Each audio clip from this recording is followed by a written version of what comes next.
ज्येष्ठ पुत्र आनंद के समुद्र हैं। समुद्र देखे हैं आप लोग, हैं?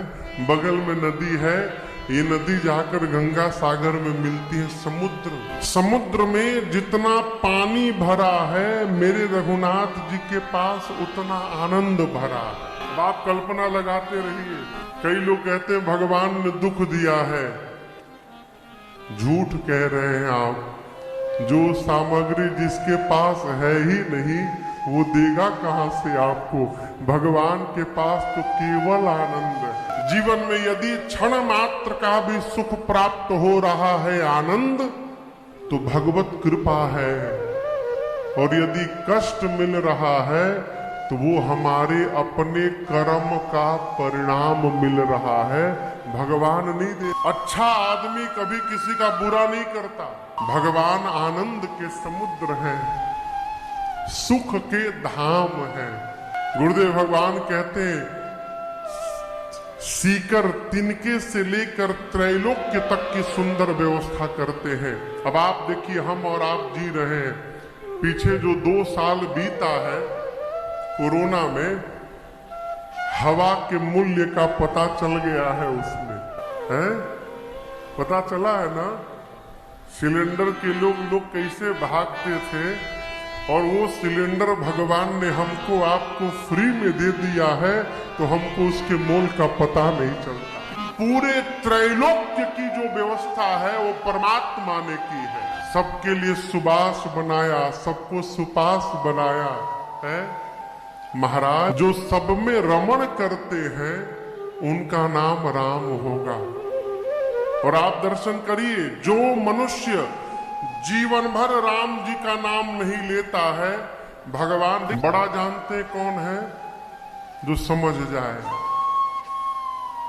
2 लोग यदि अड़े हुए कि हम समझदार, हम समझदार, हम समझदार, हम समझदार, जब दोनों अपने आप को समझदार करने में लग जाते हैं ना, तो वो संबंध समाप्त होने से कोई बचा नहीं सकता है।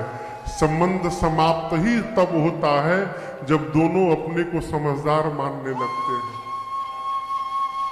और वास्तव में समझदार समझिएगा कौन है? जो सामने वाले से ये स्वीकार करके कह लेता है, चल तू समझदार है, मैं ना समझ हूं। जब कोई ये मान लेता है तो वो संबंध जीवन भर बना रहता है, वो समाप्त नहीं हो। समझदार कौन? जो समस्या दिखाई पड़े तो अपने को अनासमझ मान ले। समझदार वही है जो संबंध को लेकर चलने का प्रयास कर रहा है। भगवान सब में रमण करते हैं। जो जीव जीवन भर राम जी का नाम नहीं लेता, भगवान कहते हैं वो बच्चा है, भूल सकता है। मैं पिता होके भूल जाऊंगा तो लोग मुझे क्या कहेंगे? जो कभी राम नहीं कहता, वो भी जब अंतिम यात्रा में चलता है तो राम जी उसके साथ रहते हैं, और लोग कहते हैं राम नाम सत्य है। राम जी नहीं छोड़ते। अखिल लोकदायक विश्रामा। महाराज, आपके ज्येष्ठ पुत्र वो हैं जो पूरे संसार को विश्राम दे दे। और विश्राम क्या है? हम आपको सुनाए थे पहले दिन की कथा में। इसी प्रसंग से कथा प्रारंभ हुई थी। विश्राम क्या है? मन का हलचल समाप्त हो जाए। विश्राम क्या है? मन में जो द्वेलन है वो शांत हो। विश्राम क्या है? एक के प्रति हम निष्ठावान हो जाएं, ये विश्राम है। और यही जीवन के परम शांति का मूल कारक है। ये विश्राम कौन देगा? तो राम जी को छोड़कर कोई विश्राम दे नहीं सकता। एक महात्मा कह रहे थे, महाराज विश्राम का मतलब है विश्राम। विष कहिए, विष राम। विष समझते हैं? विष, विष यानी। अब विश्राम का मतलब समझिएगा, घर में जिसके साथ जी रहे हैं, परिवार में जितने सदस्य हैं, सभी लोगों की अपने अपने सोचने की सीमा निश्चित है।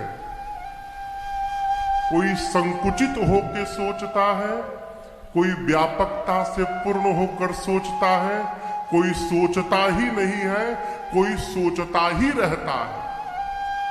अपने हाथ के सारी उंगलियां बराबर नहीं है क्या? बराबर है। और आप देखिए भगवान की रचना, ये अंगुलियां बराबर नहीं है, तभी आप कोई सामान उठा भी पा रहे हैं।